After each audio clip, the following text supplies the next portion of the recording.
السلام عليكم ورحمة الله.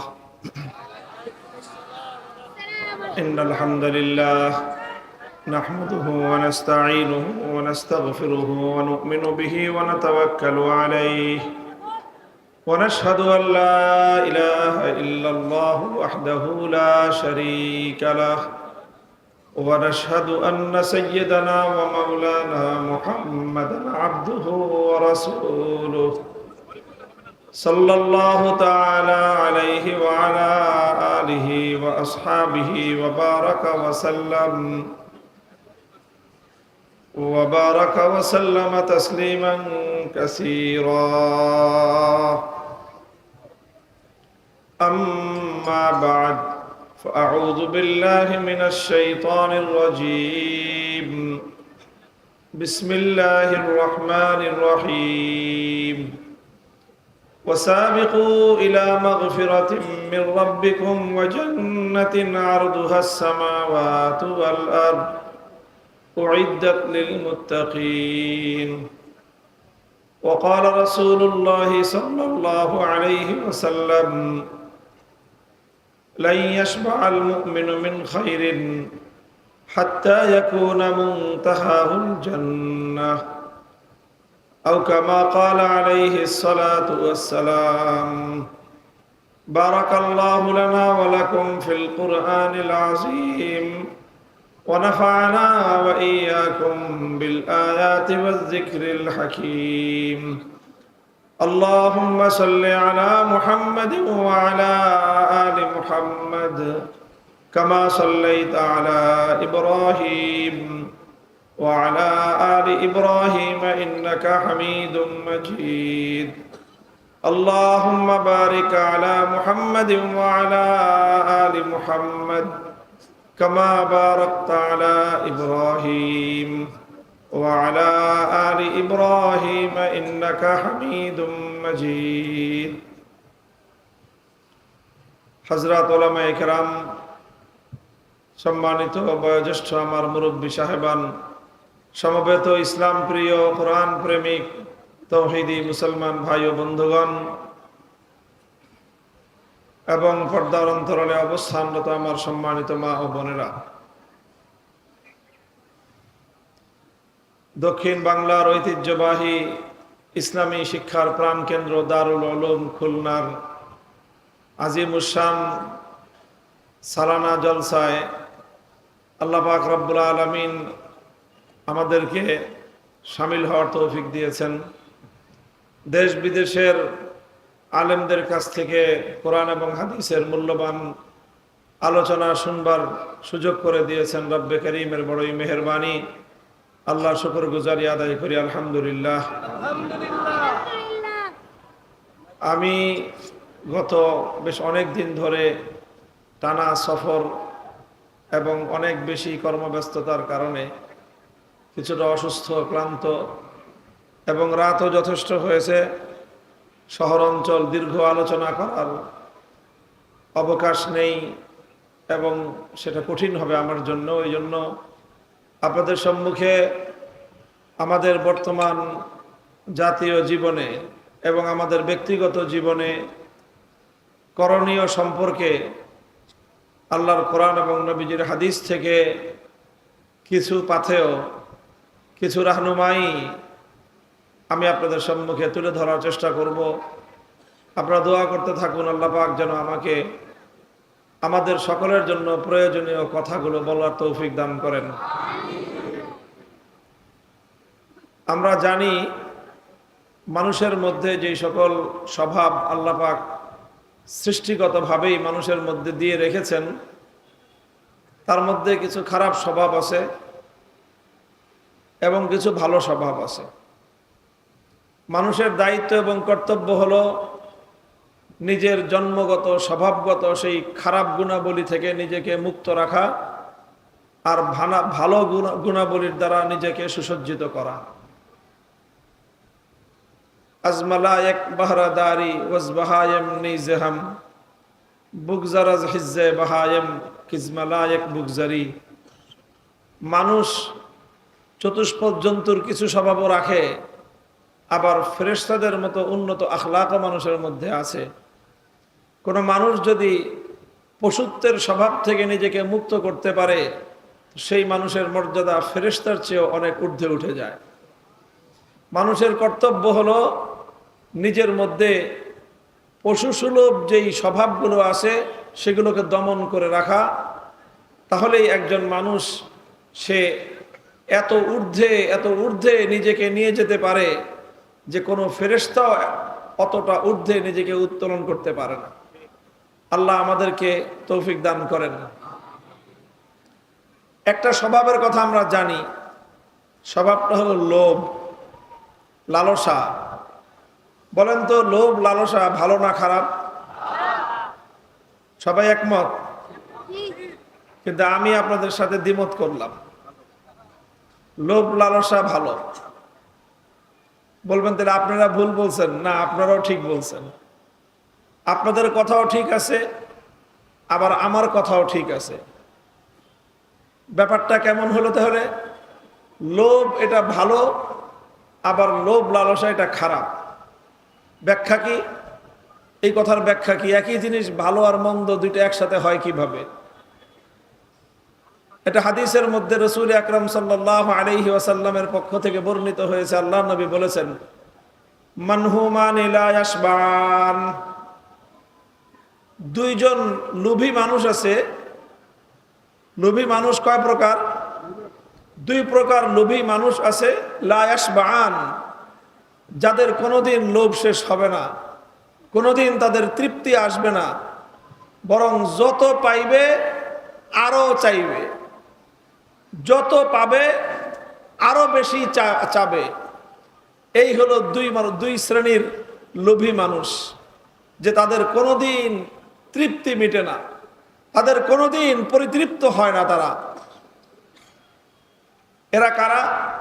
মানহুমুন feel ইলম ওয়া মানহুমুন ফিদ দুনিয়া। আল্লাহর পয়গম্বর বলেছেন, এক লোভী হলো যার মধ্যে ভালো জিনিসের লোভ, তার মধ্যে কোরআন হাদিসের এলেমের লোভ, তার মধ্যে জান্নাত পাওয়ার লোভ, তার মধ্যে আল্লাহ পাকের সন্তুষ্টি হাসিল করার লোভ, নেকি কামাই করার লোভ যার মধ্যে আছে। তো এই লোভ যার হয় একবার, যে নেকি উপার্জন করার লোভ যদি কাউকে পেয়ে বসে, তাহলে আর এই লোভ তার শেষ হয় না, বরং সে যত নেকি কামাই করতে থাকে লোভ আর লালসা আরো বাড়তে থাকে। এটা হলো এক লোভী, সে হলো নেকির লোভী। আরেক লোভী হলো ওমানহুমুন ফিদ দুনিয়া, দুনিয়ার লোভী। দুনিয়ার লোভী যে সারা দুনিয়া তাকে দিয়ে দিলেও লোভ শেষ হবে না। সারা দুনিয়া একটা মানুষ পেয়ে গেলেও তার লোভ শেষ হয় না। এই জন্য এক হাদিসে রাসূল সাল্লাল্লাহু আলাইহি ওয়াসাল্লাম বলেছেন যে মানুষ এমন, যে আল্লাহ পাক যদি একটা মানুষকে, যার মধ্যে দুনিয়ার লোভ যার অন্তরের মধ্যে ঢুকেছে, তার যদি দুইটা বড় বড় মাঠ ভর্তি স্বর্ণ, দুইটা মাঠ ভরা স্বর্ণ, এবার বলেন কত স্বর্ণের মালিক সে? সেই স্বর্ণের দাম কত হতে পারে? এত পরিমাণ সম্পদ যদি আল্লাহ তাকে দিয়ে দেন, এরপরেও তার লোভ শেষ হবে না। সে তৃতীয়, লাউ কানা লিবনি আদম ওয়াদিয়ানি মিন যাহাবিন লাতালাবাস সালিস লাতালাবাল আখার। দুই মাঠ ভর্তি স্বর্ণ পেলেও আক্ষেপ থেকে যাইবে যে বাড়ির পাশে তো আরেকটা মাঠ আছে, ওটাও যদি কোনোভাবে স্বর্ণ দিয়ে ভরতে পারতাম। ওটা ভরতে পারলেও তার লোভ শেষ হবে না। এই লোভ বাড়তে থাকে, বাড়তে থাকে। যে যত টাকা কামাই করে, যে যত বড় লোক, তার লোভ তত বেশি। এই লোভ শেষ করার মতো একটা জিনিস আছে। দুনিয়ার কোনো বিজ্ঞানী, দুনিয়ার কোনো ডাক্তার এই মানুষের লোভ শেষ করার কোনো ট্রিটমেন্ট করতে পারে নাই। আল্লাহ রাসূল সাল্লাল্লাহু আলাইহি ওয়াসাল্লাম একটা সমাধান দিয়েছেন, যে এই লোভী মানুষের লোভ শেষ করতে পারে একটা জিনিস, সেটা হলো কবরের মাটি। কোন জিনিস? কবরের মাটি যখন মুখে ঢুকে তখন বলে যে হয়েছে, আর লাগবে না, আর কবরের মাটি খাওয়ার আগ পর্যন্ত লোভী মানুষের লোভ শেষ হয় না, যত পায় আরো চায়, যত পায় আরো চায়। এই যে দেশের থেকে জনগণের সম্পদ, রাষ্ট্রীয় সম্পদ যারা লুটপাট করলো বা যারা চুরি করে, এদের কি অভাবের কারণে চুরি করে? আপনাদের কি ধারণা? অভাবের কারণে চুরি করে? স্বভাবের কারণে চুরি করে। অভাবের কারণে মানুষ চোর হয়, ছিচকে চোর। বুঝেন নাই? অভাবের কারণে চোর হয় কেমন চোর? ছিচকে চোররা হয় অভাবের কারণে চোর। জাতীয় চোর হয় সব স্বভাবের কারণে চোর। সারা দেশ লুটপাট করে 18 কোটি মানুষের সম্পদ 18 জন মিলে চুরি করার পরেও এদের চুরির লোভ শেষ হয় না। মানহুমুন ফিদ দুনিয়া, দুনিয়ার লোভ এমন একটা জিনিস যে এই লোভ যখন মানুষকে পেয়ে বসে, আর কোন মানুষ যদি এই লোভের পিছনে ছুটতে থাকে, ছুটতে ছুটতে ছুটতে ছুটতে সে যত ছুটতে থাকবে, লোভ তার শুধু বাড়তেই থাকবে, বাড়তেই থাকবে। অনেক লম্বা আলোচনা আছে এই লোভ কিভাবে মানুষকে গ্রাস করে নেয়। লোভ মানুষকে টানতে থাকে সামনের দিকে, আর যেই মানুষ এরকম ভাবে লোভের পিছনে ছুটতে থাকে তার কোনোদিন তৃপ্তি হয় না, কোনোদিন তার অভাব পূরণ হয় না, কোনোদিন তার প্রয়োজন পূরণ হয় না, কোনোদিন তার মনে হয় না যে হয়েছে তো আর দরকার নাই, এই কথা কোনোদিন তার মনে হবে না। এক হলো দুনিয়ার লোভ। কিসের লোভ? দুনিয়ার লোভ। দুনিয়ার লোভ মানে হলো দুনিয়া। কোন মাস বর্তমানে চলতেছে? এই 1 মাস আগের কাহিনী। একটা লোকের নাম বলি, নামের শুরুতে তার মোল্লা। শুরুতে কি? শেষে হলো মুত্তাকি। মুত্তাকি মানে কি? পরেজগার। মুত্তাকি মানে কি? শুরুতে, শেষে। তার মানে আমাদের চেয়ে ছোট মোল্লা না বড় মোল্লা? আমরা তো হলাম খালি মোল্লা, আর সে হলো মুত্তাকি মোল্লা। বুঝেন নাই কথা? পরহেজগার মোল্লা, মাঝখান দিয়ে হলো তার নাম আমির খান। কি নাম? মোল্লা মোহাম্মদ আমির খান মুত্তাকি। নামটা শুনেছেন? কারা কারা শুনেছেন হাত উঠান তো। তার মানে আমাদের মধ্যে অনেক মানুষই আছেন নামটাও শুনেন নাই, কারণ দুনিয়ার খবর রাখেন না আপনারা।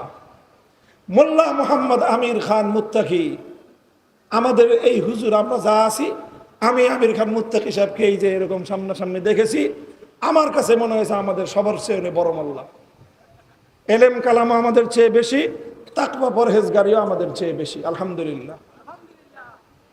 একটা দেশের পররাষ্ট্রমন্ত্রী, কি একটা দেশের সবচেয়ে গুরুত্বপূর্ণ মন্ত্রণালয়ের নাম কি? পররাষ্ট্র মন্ত্রণালয়। উনি পররাষ্ট্র মন্ত্রণালয় চালান। পররাষ্ট্র মন্ত্রণালয়ের চেয়ারে বসে মিটিং করতেছেন, সব সময় হাতে তসবিহ, মুখে জিকির জারি, কথা বলতেছেন আমাদের সাথে, কথা বলতেছেন, বলার সময় মুখ বন্ধ, শোনার সময় মুখে আল্লাহর জিকির জারি, তসবিহ জারি।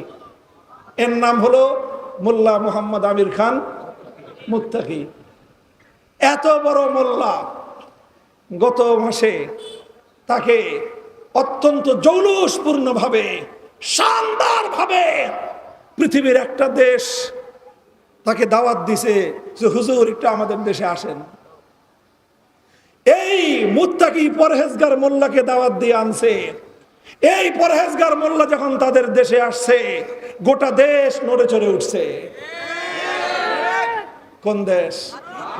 বলেন কোন দেশ? যেই দেশের সামনে দাঁড়ায় আমাদের জেন্টেলম্যানরা বলে ভারত হলো আমাদের স্বামী, আমাদের দেশ হলো তাদের স্ত্রী। বলে নাই? বলে নাই? এই বিগত আমাদের সর্বশেষ পররাষ্ট্রমন্ত্রী যিনি ছিলেন আব্দুল মুমিন সাহেব, তার নামটা আমি বলতাম না, যদি আবার কেউ মনে করেন যে আমি একটা ফাও কথা বলে গেলাম। তিনি বলেছিলেন ভারতের সঙ্গে আমাদের সম্পর্ক হলো স্বামী স্ত্রীর মতো সম্পর্ক। কেন? স্বামী যেরকম স্ত্রীর খরচপাতি চালায়, ভারত আমাদের খরচপাতি চালায়। এই হলো ওনাদের সাথে ভারতের স্বামী স্ত্রীর সম্পর্ক। আর ভাই লজ্জা থাকা উচিত তো একটা মানুষের। সামান্য একটু আত্মমর্যাদা থাকলে কোন রাষ্ট্রের পররাষ্ট্রমন্ত্রী হয়ে এমন কথা বলতে পারে বলেন? আরে বেটা, তোর আত্মমর্যাদা না থাকতে পারে, এদেশের মানুষ গরিব হতে পারে, দরিদ্র হতে পারে, পার্শ্ববর্তী ভারত বিশাল রাষ্ট্র হতে পারে, কিন্তু আমরা তাদেরকে আমাদের প্রভু মনে করতে পারি না, পারি না, পারি না।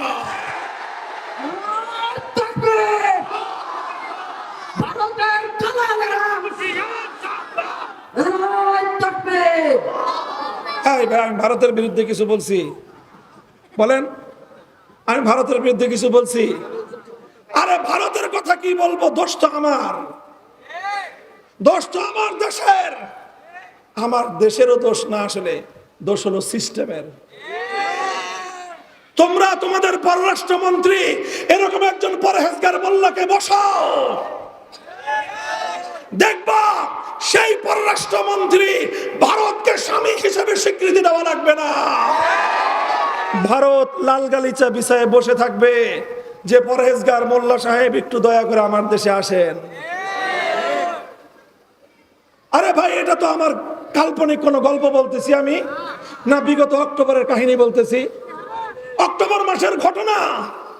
গোটা ভারত বিশাল সাম্রাজ্য, পৃথিবীর 150 কোটি পপুলেশন, বর্তমান পৃথিবীতে সবচেয়ে বেশি জনসংখ্যা হলো ভারতের।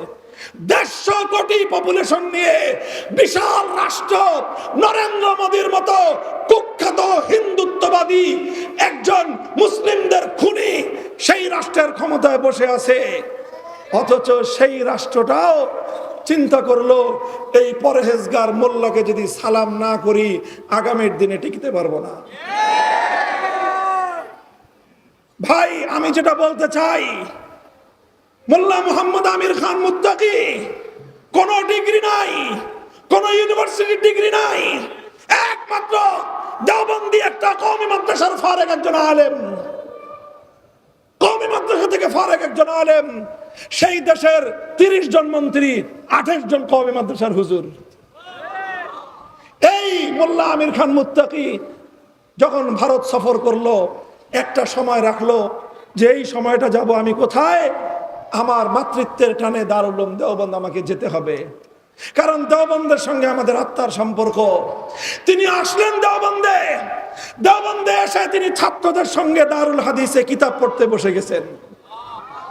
দেওবন্দের ওস্তাদরা হাদিস পড়াচ্ছেন, আর সেই হাদিসের শিক্ষার্থীর মধ্যে এমন একজন ব্যক্তি শিক্ষার্থীর কাতারে বসে গেছে, যেই শিক্ষার্থীকে সালাম দেওয়ার জন্য গোটা ভারতবর্ষ জুড়ে রব রব শুরু হয়েছে। বলতে চাই, তোমরা যারা মনে করো হুজুররা রাজনৈতিক নেতৃত্ব দিতে সক্ষম না, তোমরা তোমাদের এই ধ্যান ধারণা পরিবর্তন করো। তোমরা যদি এই ধ্যান ধারণা থেকে নিজেদেরকে মুক্ত করতে না পারো, সারা জিন্দেগি তোমাদের গোলামি করা লাগবে। আমি বাংলাদেশের মানুষকে বলতেছি, তোমরা যদি আলেমদেরকে তোমাদের নেতৃত্বের উপযুক্ত মনে করতে না পারো, গোলামির শৃঙ্খল থেকে কেউ তোমাদেরকে মুক্তি দিতে পারবে না। তোমাদেরকে কিছুদিন বলতে হবে ভারত তোমার স্বামী, কিছুদিন তোমাকে বলতে হবে ওয়াশিংটন তোমার রব। এই কথা বলতে হবে তোমাদেরকে। ওয়াশিংটনের দাসত্ব থেকে যদি মুক্তি চাও, দিল্লির গোলামির জিঞ্জির যদি ছিন্ন করতে চাও, এই সকল তাগুতের গোলামি বাদ দিয়ে দেশের রাজনৈতিক নেতৃত্ব আলেম সমাজের হাতে তুলে দাও, পরহেজগারদের হাতে তুলে দাও, জাতি হিসাবে মাথা উঁচু করে বাঁচতে পারবে।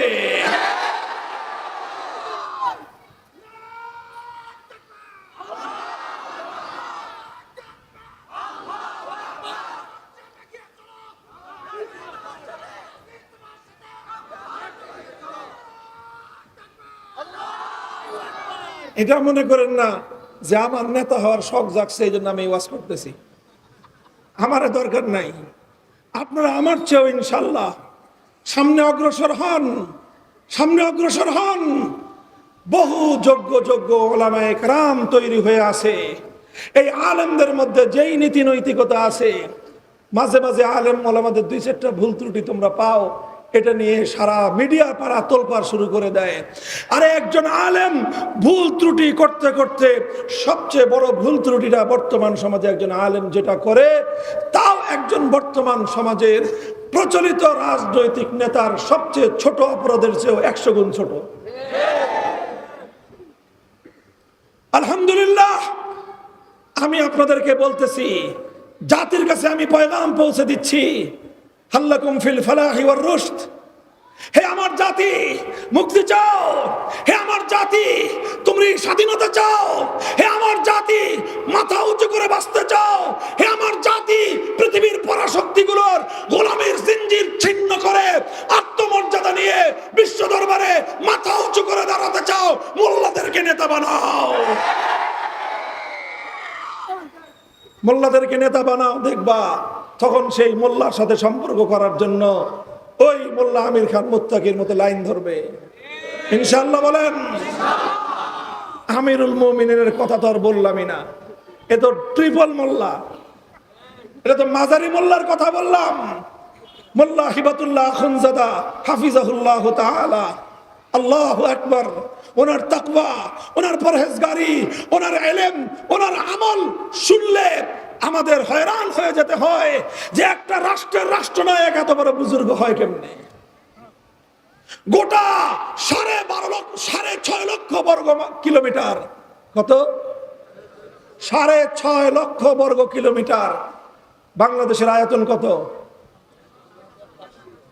55,000 সামথিং মাইল।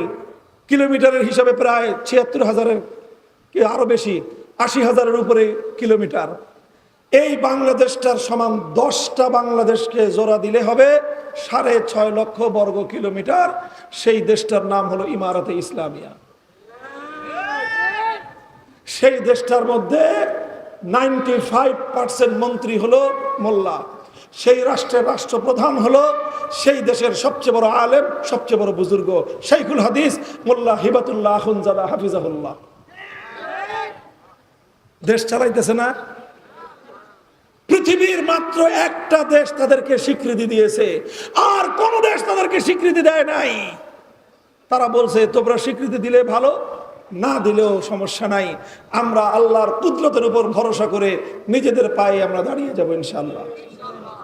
মাত্র 4 বছরের মাথায় তোমরা যারা মনে করো হুজুররা জাতির নেতৃত্ব নিতে পারবে না, জাতির দায়িত্ব নিতে পারবে না, রাআইতু বিআইনাইয়া ওয়া শাহাদতু বিনফসি, আল্লাহর কসম আমি নিজের চোখে দেখে এসেছি 8 লক্ষ পরিবার, কত? নিয়ার অফ 1 মিলিয়ন, 1 মিলিয়ন মানুষের কাছাকাছি বিগত 40 বছরের যুদ্ধে 25 লক্ষ মানুষ শাহাদাত বরণ করেছে। কত? কত? আর আমাদের দেশে নাকি 9 মাসেই 30, কি বলে, হ্যাঁ 30 লাখ নাকি শাহাদাত বরণ করেছে। এটা একটা ভুল তথ্য, ভুল তথ্য। হ্যাঁ, কয়েক হাজার হাজার হাজার মানুষ বাংলাদেশের 71-এর মুক্তিযুদ্ধে শাহাদাত বরণ করেছেন। সঠিক ইতিহাস এটা জাতির জন্য উদ্ঘাটন করা জরুরি, কিন্তু এই সঠিক ইতিহাস মুক্তিযুদ্ধের ভুয়া ব্যবসায়ীরা কোনোদিন বের করবে না, সঠিক শহীদদের তালিকা এরা কোনোদিন করবে না। কেন করবে না? কারণ করলে তাদের নেতার মিথ্যাচার প্রমাণ হয়ে যাবে। যাই হোক, ওই কথা আমি এটা এমনি বললাম।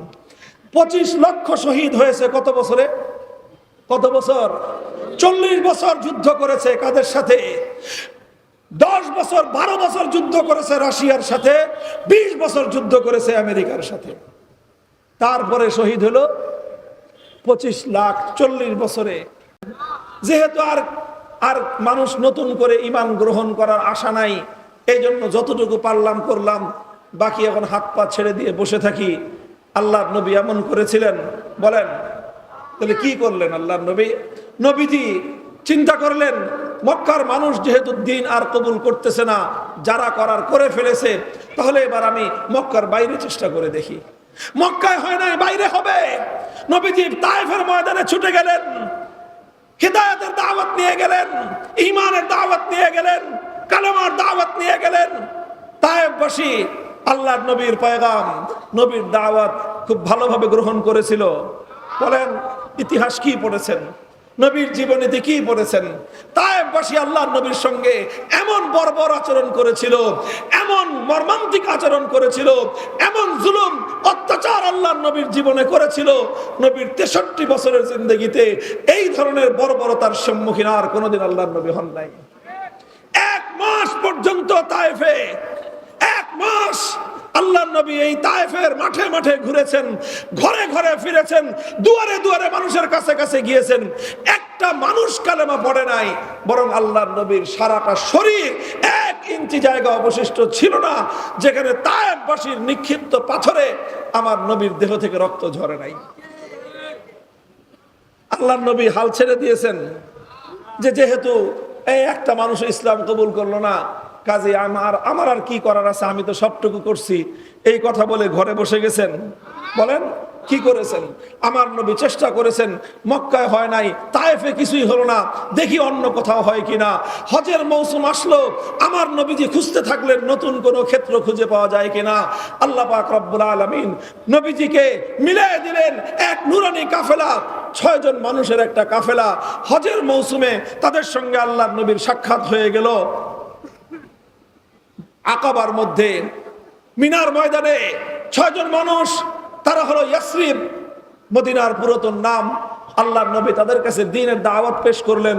আল্লাহর মেহেরবানি, এখানে 1 মাস যাদের পিছনে ঘুরে ঘুরে একটা লোককে কালেমা পড়াইতে পারলেন না, যেখানে মক্কার মাটির মানুষের কাছে 100বার 1000 বার গিয়েও বহু মানুষের মন গলাতে পারলেন না, সেখানে মদিনার 6 জন মানুষ একদিন কথা বললেন, 1 ঘন্টা কথা বললেন, 6টা মানুষ কালেমা পড়ে ফেলল। মেহনত এক জায়গায় করলেন, আল্লাহ ফলাফল আরেক জায়গায় দিলেন।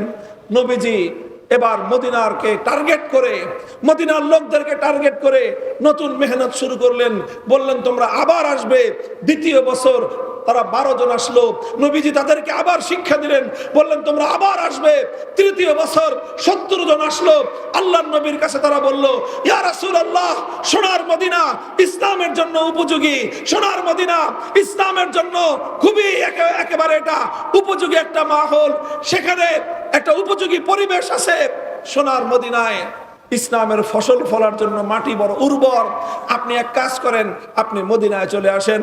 আল্লাহর নবী বললেন, যদি দ্বীনের কাজ হয়, যদি আল্লাহর দ্বীনের জন্য প্রয়োজন হয়, যদি আল্লাহর দ্বীনের ফায়দা হয়, যদি ইসলামের উপকার হয়, তাহলে আমি সব কিছু ছাড়তে প্রস্তুত আছি আল্লাহর দ্বীনের উপকারের জন্য। নবীজির কাছে একদিকে ছিল মক্কা, আরেকদিকে নবীর মদিনায় যাওয়ার হাতছানি। একদিকে মক্কার টান, আরেকদিকে মদিনার হাতছানি। এবার চিন্তা করে দেখেন, মক্কা শরীফ আর মদিনা শরীফ দুইটাকে যদি 2 পাল্লায় রাখা হয় আর যদি তুলনা করা হয়, তাহলে কি পাওয়া যাবে? মক্কা শরীফে আল্লাহর ঘর বাইতুল্লাহ আছে, মদিনা শরীফে কোনো মসজিদও নাই। মক্কা শরীফে মসজিদে হারাম আছে, 1 রাকাত নামাজ পড়লে 1 লক্ষ রাকাত নামাজের সওয়াব। মদিনায় তখন কিছুই ছিল না। মক্কা শরীফে জমজমের কূপ ছিল, মদিনায় কিছুই ছিল না। মক্কা শরীফে হাজরে আসওয়াদ ছিল, চুম্বন করলে জিন্দেগির গুনাহ মাফ, মদিনায় কিছুই ছিল না। মক্কা শরীফে জমজমের কূপ ছিল, মক্কা শরীফে মাকামে ইব্রাহিম ছিল, মদিনায় তার কিছুই ছিল না। মক্কা শরীফে আল্লাহর নবীর জন্মভূমি ছিল, মক্কা শরীফে নবীর শৈশব কেটেছে, যৌবন কেটেছে, প্রৌঢ়ত্বে উপনীত হয়েছেন। 53 বছরের নিজের জীবনের অতীত স্মৃতি ছিল, মদিনায় তার কিছুই ছিল না। মক্কায় নবীজির পূর্বসূরীদের জীবন চলেছে, নিজের খানদান ছিল, নিজের বংশ ছিল, বাড়ি ছিল, ঘর ছিল, সব মক্কায় ছিল। মদিনায় কিছুই ছিল না। মক্কায় শুধু একটা জিনিস ছিল না, একটা জিনিস ছিল মদিনায়, সেটা হলো মক্কার মানুষ আল্লাহর দ্বীনের জন্য অনুকূল ছিল না, মদিনার মানুষ দ্বীনের জন্য অনুকূল ছিল।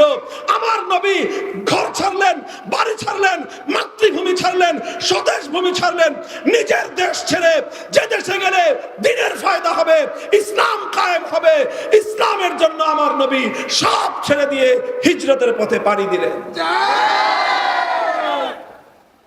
অনেকে বলে হিজরতকে যে নবীজি মক্কা থেকে পালায়ে গেছেন, নাউজুবিল্লাহ। এই শব্দটা নবীজির শানে সঠিক নয় এবং হিজরতের ইতিহাসের সঙ্গেও এই কথা, এই শব্দ যথাযথ প্রয়োগযোগ্য নয়। নবীজি চাইলে মক্কায় থাকতে পারতেন, বলেন পারতেন কিনা? নবীজি মক্কায় থাকতে পারতেন এবং আমার নবীকে মক্কায় নিরাপত্তা দেওয়ার মতো আল্লাহর নবীর সঙ্গে সেই রকম লোক ছিল, নবীর গোষ্ঠী ছিল, নবীর খানদান ছিল। কবির হুজুর সাল্লাল্লাহু আলাইহি ওয়াসাল্লামের বনু হাশিম ছিল, বিশেষ করে বনুল মুত্তালিব এবং বনুল মুত্তালিব ছিল যারা আল্লাহর নবীর সঙ্গে রাত দিন 24 ঘন্টা নবীর নিরাপত্তার দায়িত্বে নিয়োজিত ছিলেন। 3 বছর পর্যন্ত যারা আল্লাহর নবীর সঙ্গে শিয়াবে আবি তালেবের মধ্যে অবরুদ্ধ ছিলেন, ঘাস পাতা খেয়ে জীবনযাপন করেছেন, কিন্তু নবীজিকে ছেড়ে তারা যান নাই। নবীজির জন্য মক্কার মাটি কোনোদিন অনিরাপদ ছিল না, সব ছিল আল্লাহর নবীর জন্য মক্কায়।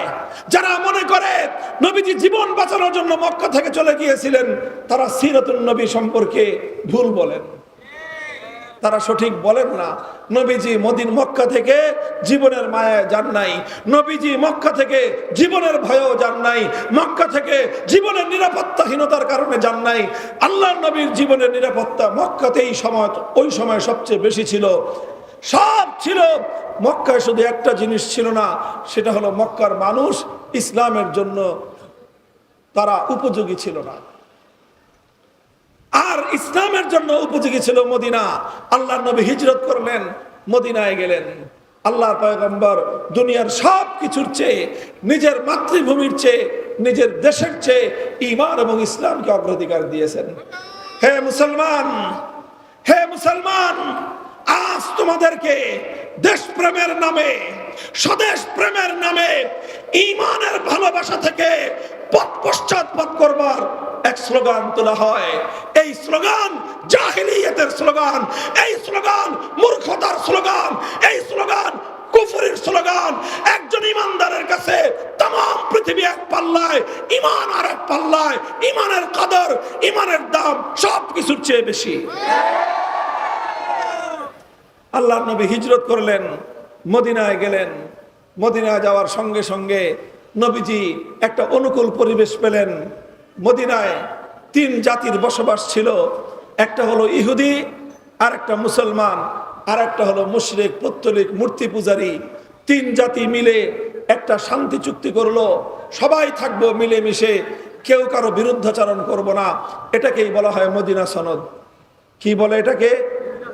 মদিনা সনদ স্বাক্ষরিত হওয়ার পর মদিনায় মুসলমানদের জন্য খুব শান্তি, নিরাপত্তা সব কায়েম হয়ে গিয়েছে।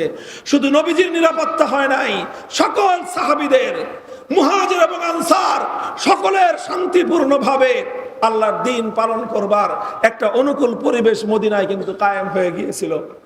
এবার আল্লাহর নবী ক্ষান্ত দিতে পারতেন। নবীজি মনে করতে পারতেন যে মক্কার তুলনায় তো অনেক ভালো হয়েছে এখানে। মক্কায় কেউ কালেমা পড়লে তাকে হত্যা করা হতো, মক্কায় কেউ ইসলাম কবুল করলে তাকে দ্বিখণ্ডিত করে ফেলা হতো, মক্কায় কেউ কালেমা পড়লে তার বুকের উপর পাথর চাপা দিয়ে জ্বলন্ত আগুনের উপর শোয়ায় রাখা হতো। মদিনায় তো মাশাআল্লাহ অনেক ভালো, এখানে নামাজ পড়া যায়, শান্তিতে নামাজ পড়া যায়, কেউ বাধা দেয় না। এখানে আমরা মসজিদ কায়েম করেছি, মসজিদে জামাতের সাথে নামাজ পড়তে পারি, কেউ বাধা দেয় না। কাজেই ভালোই তো আছি, কাজেই এখন আমরা ক্ষান্ত দেই, এরকম মনে করার সুযোগ ছিল কিনা বলেন? আল্লাহর নবীর সুযোগ ছিল, কিন্তু নবীজি এমন চিন্তা করেন নাই। বরং 1 বছর যাওয়ার পরেই আমার নবীজি চিন্তা করলেন, ইসলামকে নিয়ে এতটুকুর মধ্যেই ক্ষান্ত থাকলে চলবে না, সামনে অগ্রসর হতে হবে, সামনে অগ্রসর হতে হবে। নবীজি এবার কি চিন্তা করলেন? এবার চিন্তা করলেন যে শুধুমাত্র মক্কা আর মদিনায় ইসলাম নিয়ে বসে থাকলে চলবে না, ইসলামকে শুধু মক্কা মদিনা নয়, ধীরে ধীরে গোটা আরবের প্রত্যেকটা ভূখণ্ডে ইসলামের দাওয়াত পৌঁছে দিতে হবে। এই জন্য আল্লাহর নবীর সামনে বড় একটা বাধা ছিল। কি বাধা?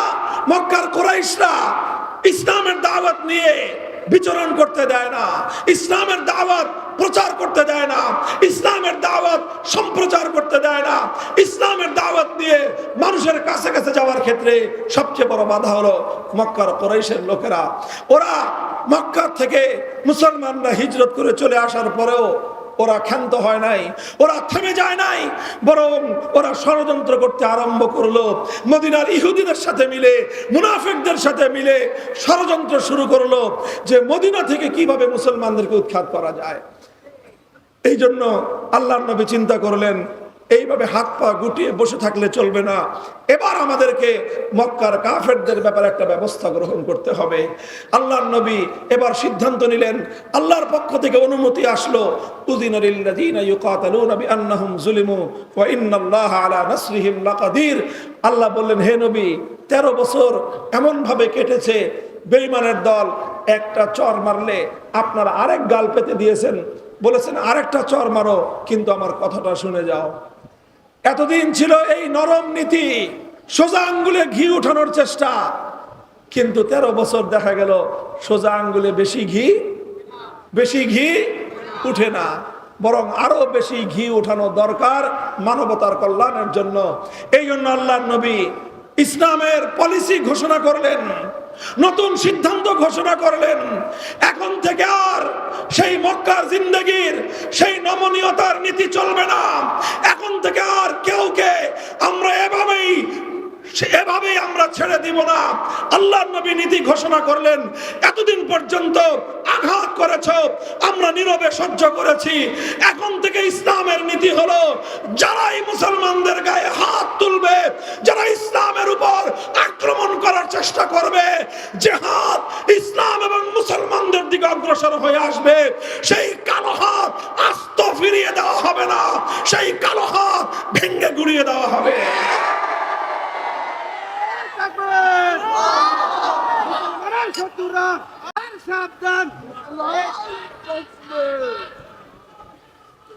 মুহতারাম হাজরিন, আল্লাহর নবী শুরু করলেন নতুন অভিযান, শুরু করলেন জিহাদ।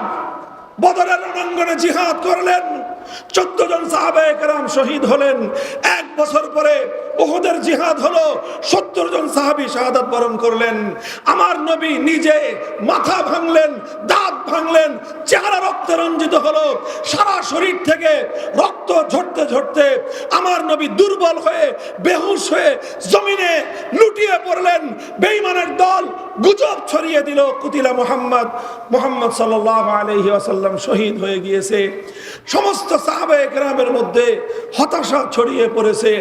আল্লাহর নবীর হুঁশ ফেরার সঙ্গে সঙ্গে নবীজি চিন্তা করেন নাই এবার থামতে হবে। নবীজি চিন্তা করেন নাই আমি এখন আহত, এখন থেমে যাওয়া দরকার। নবীজি চিন্তা করেন নাই এখন আমার রক্ত ঝরছে, থেমে যাওয়া দরকার না।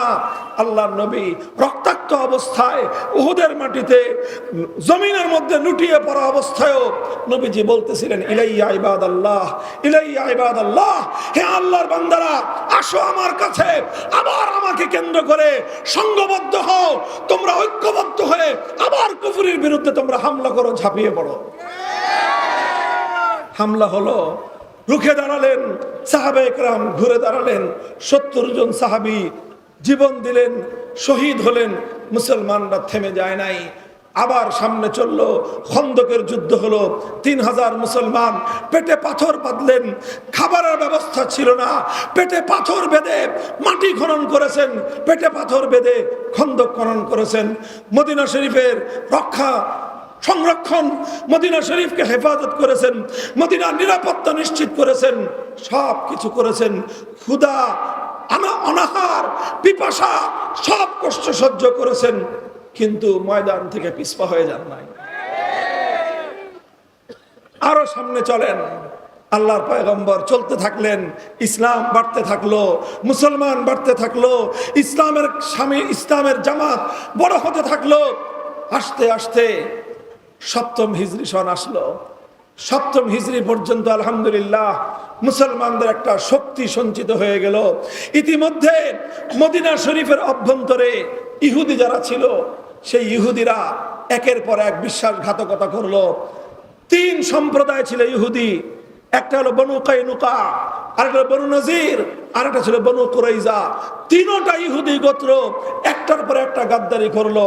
যে যতটুকু গাদ্দারি করলো, আল্লাহর নবী তার গাদ্দারি পরিমাণ তাকে ততটুকু প্রাপ্য বুঝিয়ে দিলেন।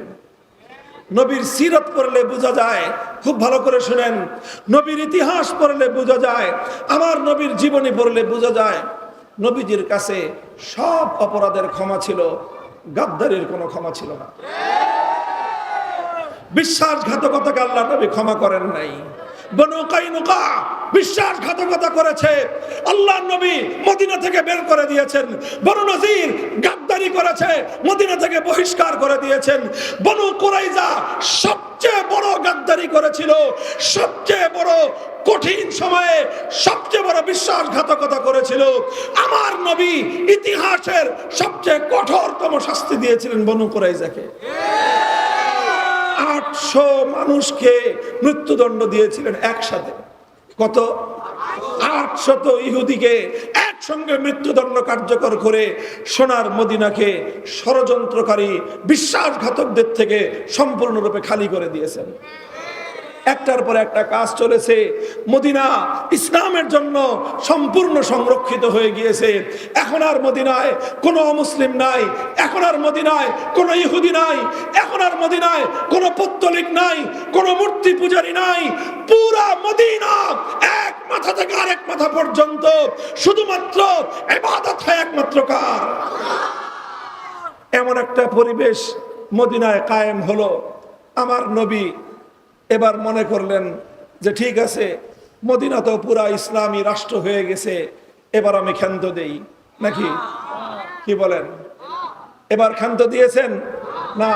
আল্লাহর নবী 1400 সাহাবীদেরকে নিয়ে উমরা করতে রওনা হলেন। মক্কার উপকণ্ঠে উপস্থিত হলেন।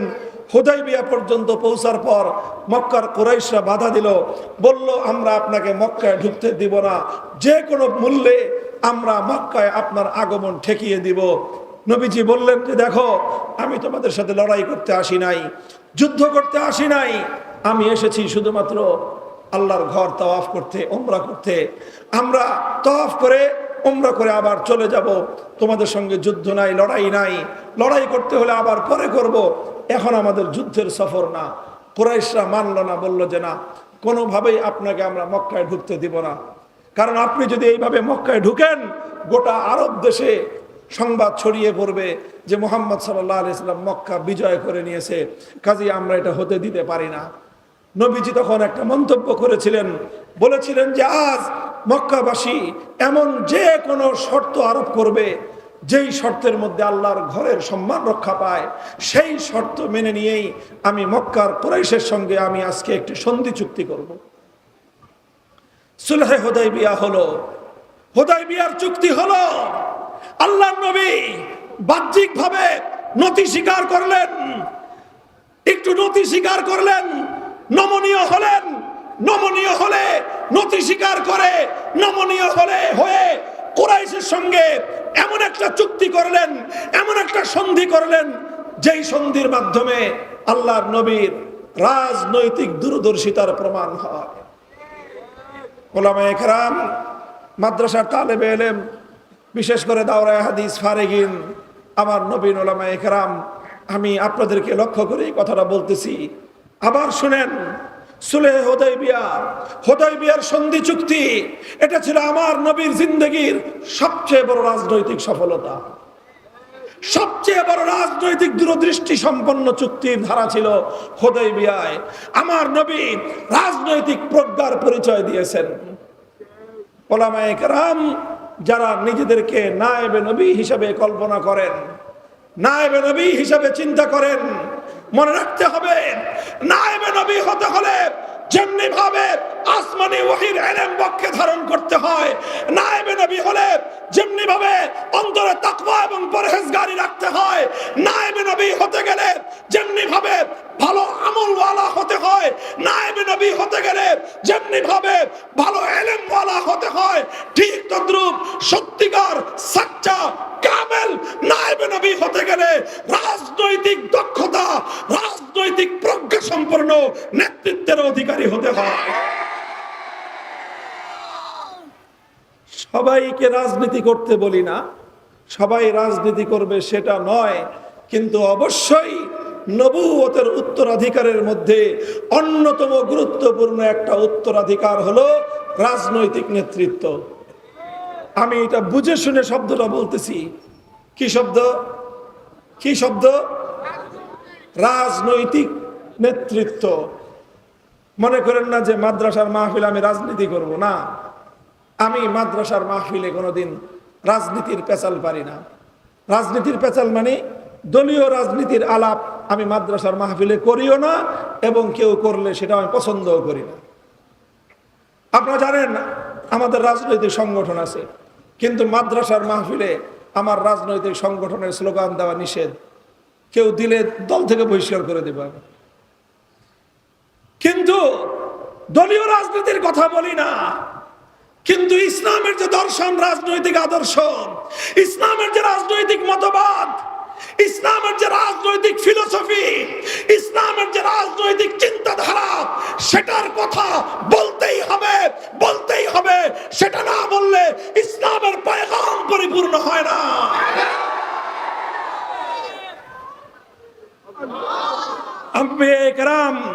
আম্বিয়ায়ে কেরাম তাদের অনেকগুলো পরিচয় ছিল। আম্বিয়ায়ে কেরাম উম্মতের মুআল্লিম, উম্মতের শিক্ষক। কিন্তু শিক্ষক এটা একমাত্র পরিচয় নয়। আম্বিয়ায়ে কেরাম উম্মতের ইমাম। কথা বলেন। আম্বিয়ায়ে কেরাম যেমন মুআল্লিম ছিলেন, আম্বিয়ায়ে কেরাম উম্মতের ইমাম ছিলেন। আম্বিয়ায়ে কেরাম যেরকম উম্মতের ইমাম ছিলেন, ঠিক একই সাথে আম্বিয়ায়ে কেরাম উম্মতের মুজাক্কি ছিলেন।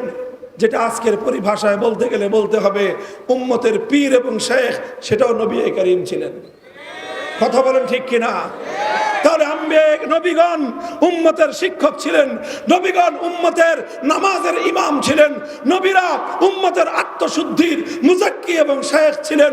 যেই নবী উম্মতের ইমাম ছিলেন, যেই নবী উম্মতের মুআল্লিম ছিলেন, যেই নবী উম্মতের মুজাক্কি ছিলেন, সেই নবী জিহাদের রণাঙ্গনে উম্মতের জন্য তিনি জিহাদের রণাঙ্গনে মার্শাল চিফ ছিলেন, তিনি জিহাদের রণাঙ্গনের প্রধান কমান্ডারও ছিলেন।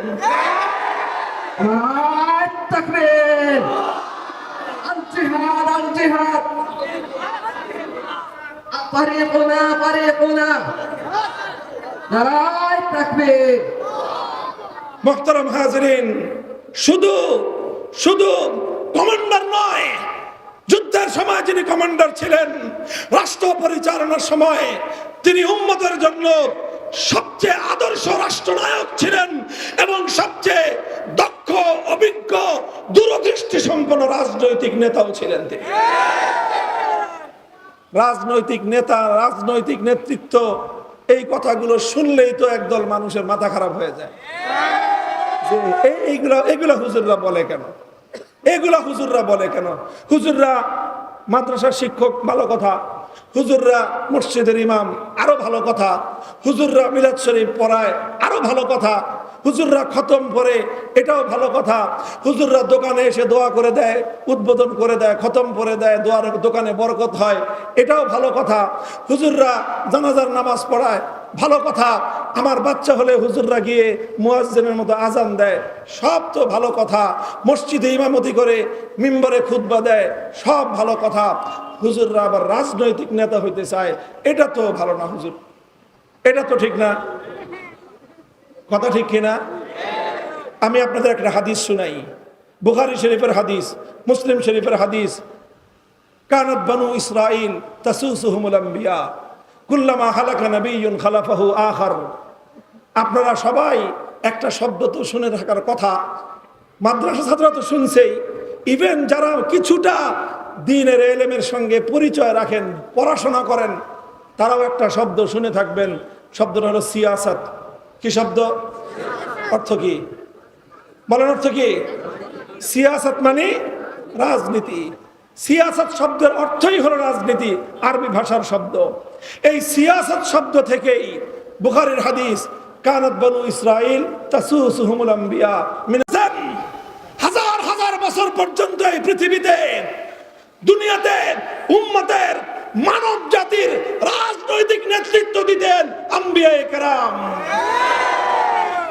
আম্বিয়ায়ে কেরামকে যারা শুধু ধর্মীয় নেতা মনে করেন, মূর্খতার জগতে বসবাস করেন। ইসলামে রাজনৈতিক নেতৃত্ব ধর্মীয় নেতৃত্ব থেকে আলাদা করবার কোনো সুযোগ নাই। বানু ইসরাইল তাসুসুহুমুল আম্বিয়া, আম্বিয়ায়ে কেরাম মসজিদে ইমামতি করতেন, আম্বিয়ায়ে কেরাম মিম্বারে খুতবা দিতেন, আম্বিয়ায়ে কেরাম উম্মতকে তালিম দিতেন, আম্বিয়ায়ে কেরাম উম্মতের আত্মার পরিশুদ্ধি ঘটাতেন, আম্বিয়ায়ে কেরামই উম্মতের রাজনৈতিক নেতৃত্ব দিতেন। কানাত বানু ইসরাইল তাসুসুহুমুল আম্বিয়া কুল্লামা হালাকা নাবিয়্যুন খালাফাহু আখার। এক নবী মারা গেলেই আরেক নবী চলে আসতো, তিনি হতেন নতুন নেতা, তিনি হতেন নতুন শুধু ধর্মীয় নেতা নয়, রাজনৈতিক নেতা। ওয়া আনা খাতামুন নবিয়্যিন। এরপর আল্লাহর নবী বলেন, আমি হলাম সর্বশেষ নবী, সুতরাং আল্লাহর পক্ষ থেকে নির্বাচিত সর্বশেষ রাজনৈতিক নেতা হলাম আমি। নবী হিসেবে যাকে আল্লাহ পাক মনোনয়ন দান করেন তাকে আল্লাহ সেই উম্মতের রাজনৈতিক নেতৃত্বের জন্য আল্লাহ নিযুক্ত করেন। নবীজি বলতেছেন, আমি যেহেতু শেষ নবী, আমার পরে আর কোনো নবী আসবে না, সুতরাং আমার পরে রাজনৈতিক নেতৃত্বের দায়িত্ব পালন করবে কারা? নবীজি বলে দিয়েছেন, ওয়াসাতাকুনুল খুলাফা, আমার পরে খেলাফত চলবে, আমার পরে খলিফারা উম্মতের রাজনৈতিক নেতৃত্ব দিবে। খলিফা কারা হবে? খুলাফায়ে রাশিদিন কারা হবে? উম্মতের মধ্যে আল্লাহর নবীর পরে সবচেয়ে বড় আলেম ছিলেন আবু বকর সিদ্দিক, তিনি হয়েছেন খলিফা। তারপরে সবচেয়ে বড় আলেম ছিলেন ওমর বিন খাত্তাব, তিনি হয়েছেন খলিফা। তারপরে সবচেয়ে বড় আলেম ছিলেন ওসমান গনি, তিনি হয়েছেন খলিফা। তারপরে সবচেয়ে বড় আলেম ছিলেন আলী মুর্তাজা, তিনি হয়েছেন খলিফা। যে সবচেয়ে বড় আলেম সেই উম্মতের খলিফা।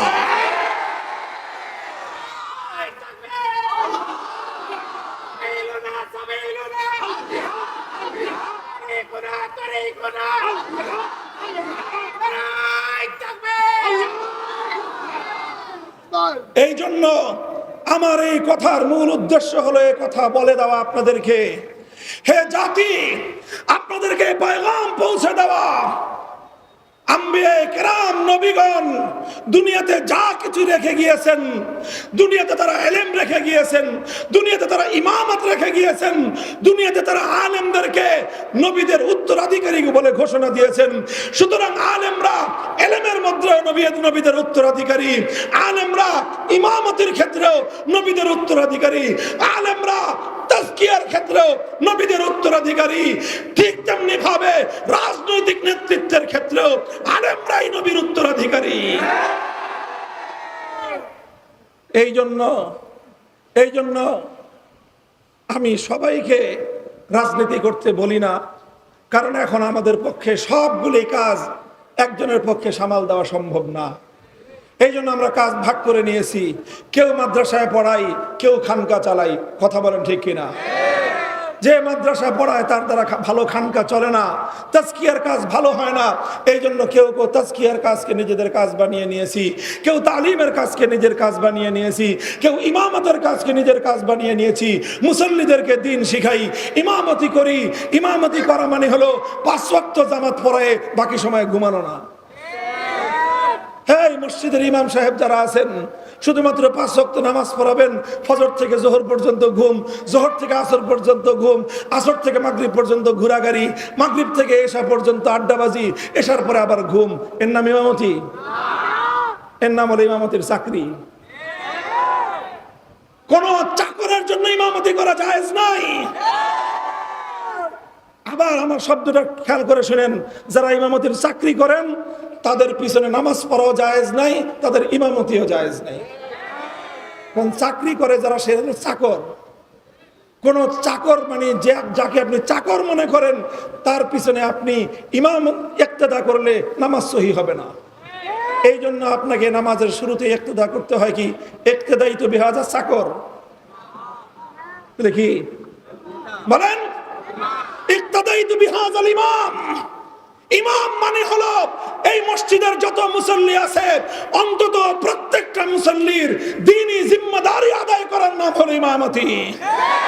আপনার মুসল্লিদের কার দ্বীনি কি সমস্যা আছে, কার ঘরে দ্বীনদারি নাই, কার সন্তান দ্বীনদারির উপর আমল করে না, কার ঘরের মধ্যে মহিলারা দ্বীনদারির উপর আমল করে না, এই সব দায়িত্ব পালন করার নাম হলো ইমামতি। আমি বলছি উলামায়ে কেরামের মধ্যে একদল, তারা ছাত্রদেরকে পড়ায়, তারা হয় মুআল্লিম, তারা হয় শিক্ষক। উলামায়ে উম্মতের মধ্যে একদল, তারা মসজিদগুলোকে সামাল দেয়, তারা অনেক সাধারণ মানুষকে দিন শেখায়, তারা হয় ইমাম। উম্মতের আরেক দল, তারা খানকাহ নিয়ে বসে যায়, উম্মতের আত্মশুদ্ধির কাজ করে। উম্মতের আরেক দল গাট্টি বসকা নিয়ে চিল্লার পর চিল্লা, সালের পর সাল লাগায়, জীবন চিল্লা লাগায় দেয়, উম্মতের ময়দানে দাওয়াত এবং তাবলীগের সহিহ মানহাজ কায়েম করার জন্য কাজ করে যায়।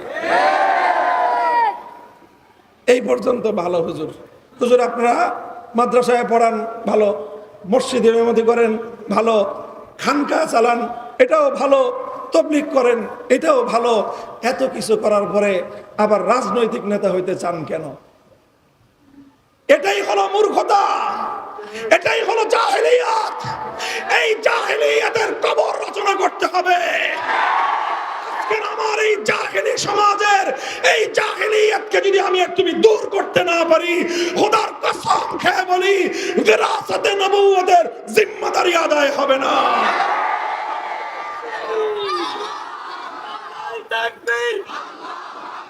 ইসলামের শত্রুরা, ইসলামের শত্রুরা, আল কোরআনের আলো, আল কোরআনের আলো, আল হাদিসের আলো, আমির বলে নবী নাই। মাশাআল্লাহ।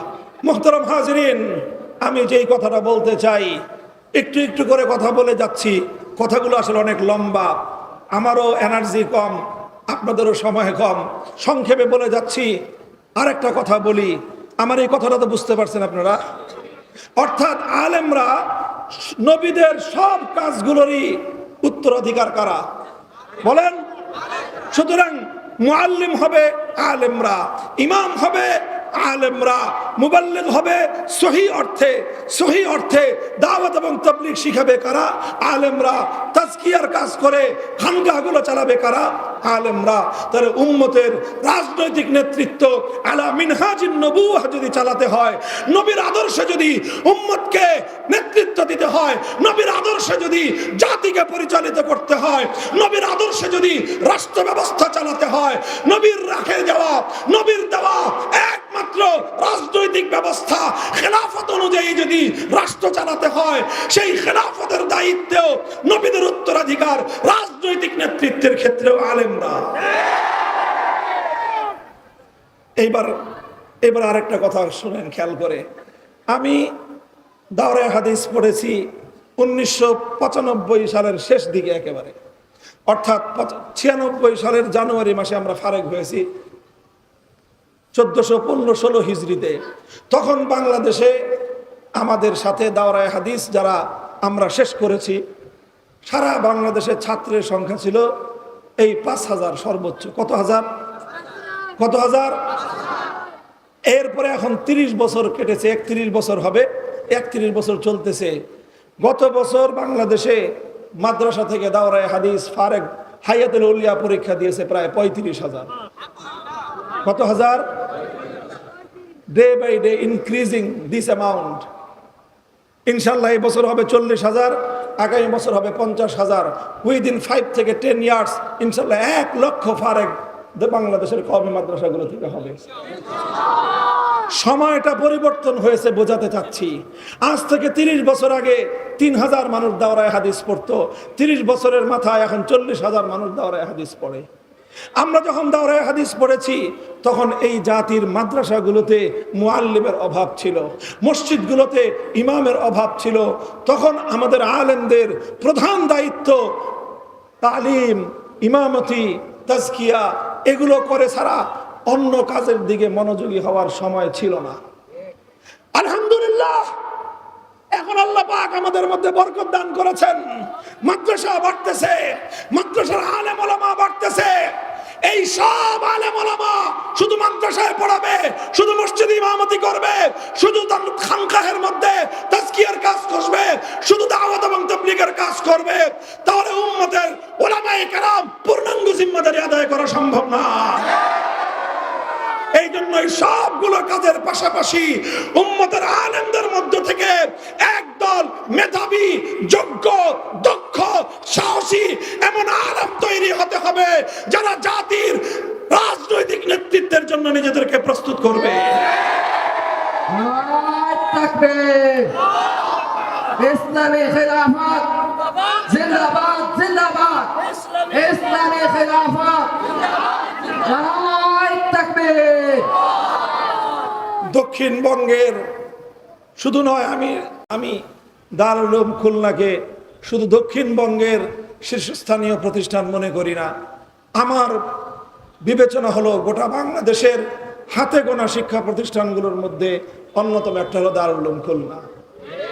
কাজে এই কওমকে নিয়ে তাদের আরো ভাবা উচিত, এবং সেই ভাবনার ক্ষেত্রে দারুল উলুম খুলনা থেকে প্রতি বছর যেরকম মুআল্লিম ফারেগ হবে, প্রতি বছর যেরকম মসজিদগুলোতে ইমাম সাপ্লাই হবে, প্রতি বছর যেরকম খানকাহ পরিচালনা করবার জন্য মাশায়েখ তৈরি হবে, প্রতি বছর যেরকম দাওয়াত এবং তাবলীগের লাইনে মেহনত করার জন্য দাইয়ানে মুবাল্লিগানে ইসলাম পয়দা হবে, তদ্রূপ প্রতি বছর এই ধরনের দারুল উলুমগুলো থেকে এই জাতিকে নেতৃত্ব দেওয়ার মতো রাজনৈতিক নেতা তৈরি হতে হবে। নারায়ে তাকবীর। আলেম ওলামার শত্রুরা, ইসলামের শত্রুরা, নারায়ে তাকবীর। আমার কথা হলো, আমার নবী মক্কায় দ্বীনের দাওয়াত দিয়ে বসে যান নাই, মদিনায় হিজরত করেছেন। হিজরত করে মদিনায় শান্তি আর আরাম প্রিয় ভূমি পেয়ে ক্ষান্ত হয়ে যান নাই, জিহাদের ময়দানে ঝাঁপিয়ে পড়েছেন। জিহাদ করে বদর উহুদের খন্দক করেই নবীজি ঘুমিয়ে পড়েন নাই। নবীজি হুদায়বিয়ার সন্ধির মাধ্যমে সারা দুনিয়াতে ইসলামের কালেমা পৌঁছানোর মিশন হাতে নিয়ে নেমেছেন। হুদায়বিয়া আল্লাহর নবীর রাজনৈতিক প্রজ্ঞার পরিচয় পাওয়া যায়।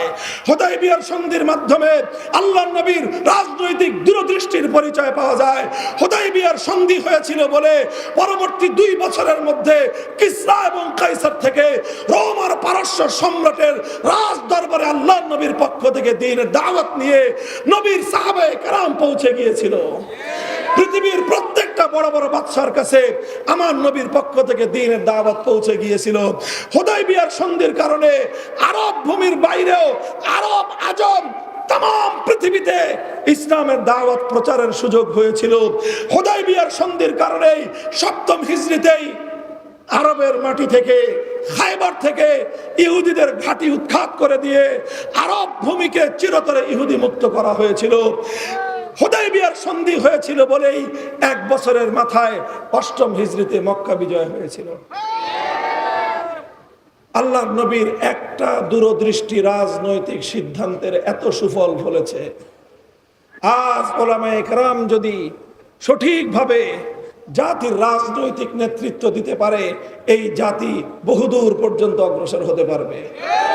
বাংলাদেশের মানুষ, আমি আপনাদেরকে বলি, আল্লাহর কসম খেয়ে বলি, রাজনৈতিক যত ধরনের নেতা আছে বাংলাদেশে, যত ধরনের রাজনৈতিক দল আছে, যত ধরনের রাজনৈতিক আদর্শ আছে, সকলের সাথে কথা বলা, তাদের সঙ্গে গভীরভাবে তাদেরকে পর্যবেক্ষণ করা আমাদের সব শেষ করে আস্থার সঙ্গে বলতে পারি, জাতির সত্যিকার মুক্তি, কল্যাণ, লক্ষ শহীদদের মধ্যে এখন 8 লক্ষ পরিবার যারা অর্থনৈতিকভাবে দুর্বল, অর্থনৈতিকভাবে সামর্থ্যহীন, এই 8 লক্ষ পরিবারকে প্রতি মাসে কম করে হলেও $100 রাষ্ট্রীয়ভাবে ভাতা দেওয়া হয়। কত ডলার?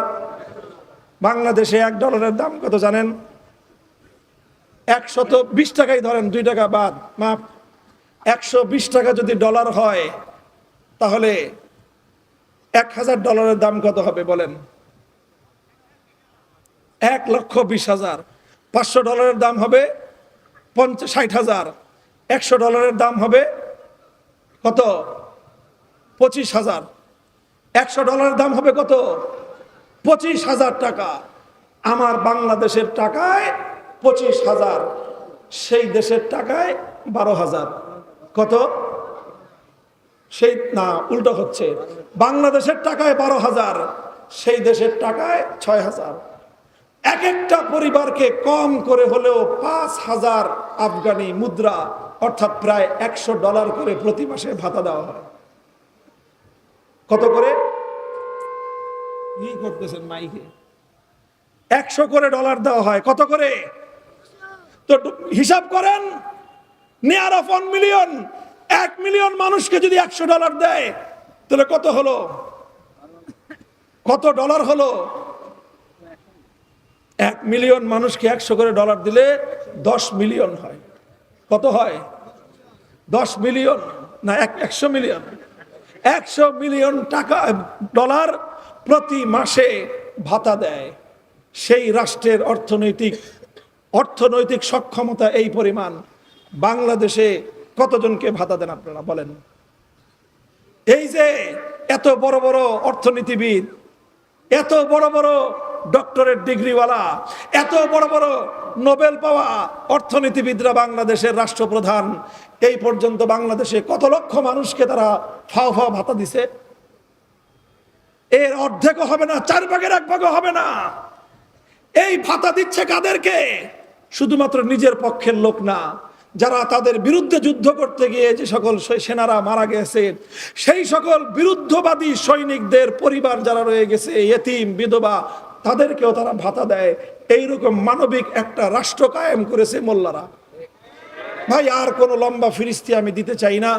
আমি আপনাদেরকে আখেরি আমার কথা হলো এই, হে বাংলার মুসলমান, যদি আত্মমর্যাদা নিয়ে বাঁচতে চাও, আমি আল্লাহর কসম খেয়ে দায়িত্ব নিয়ে বলতে পারি, আলেমরা যদি রাজনৈতিক নেতৃত্ব পায়, আলেমদেরকে যদি রাজনৈতিক নেতৃত্ব দাও, জাতির উন্নতি হবে, দেশের উন্নতি হবে, বিশ্ব সভ্যতায় মাথা উঁচু করে এই জাতি মর্যাদার সঙ্গে বাঁচতে পারবে।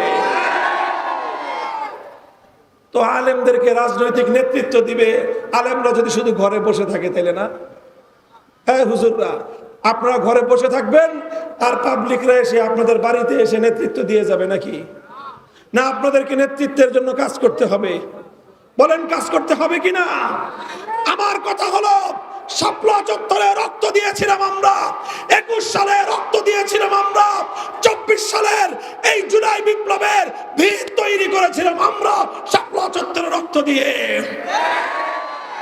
দিয়ে বিপ্লব এনেছি। বিপ্লব পরবর্তী বাংলার মাটিতে আজ এক নতুন পরিবর্তন আসছে। এই পরিবর্তন এখানেই থেমে যাওয়া সম্ভব নয়। এই পরিবর্তনকে এখানেই শেষ করে দেওয়া যাবে না। আমার নবী যেরকম চলছেন সামনে, হে ওয়ারাসাতুল আম্বিয়া, আমাদেরকেও সামনের দিকে চলতে হবে। 24-এর বিপ্লবে থেমে গেলে চলবে না, আরেকটা বিপ্লব করতে হবে, আরেকটা অভ্যুত্থান করতে হবে। সে বিপ্লব শুধু ফ্যাসিবাদের বিরুদ্ধে নয়, সে বিপ্লব হবে আল্লাহর জমিনে আল্লাহর কোরআনের শাসন কায়েম করার বিপ্লব। সাবিলুনা সাবিলুনা তরিকুনা তরিকুনা সাবিলুনা সাবিলুনা। ইনশাআল্লাহ তৈরি আছেন তো?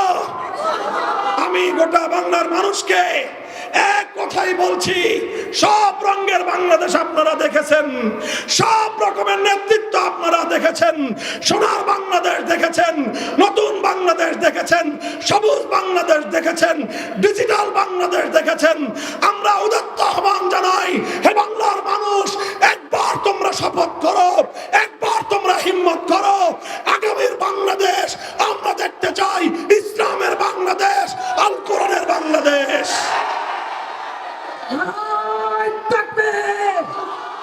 আল কোরআনের আলো, আল কোরআনের আলো, সংসদে জালো, আল কোরআনের আলো।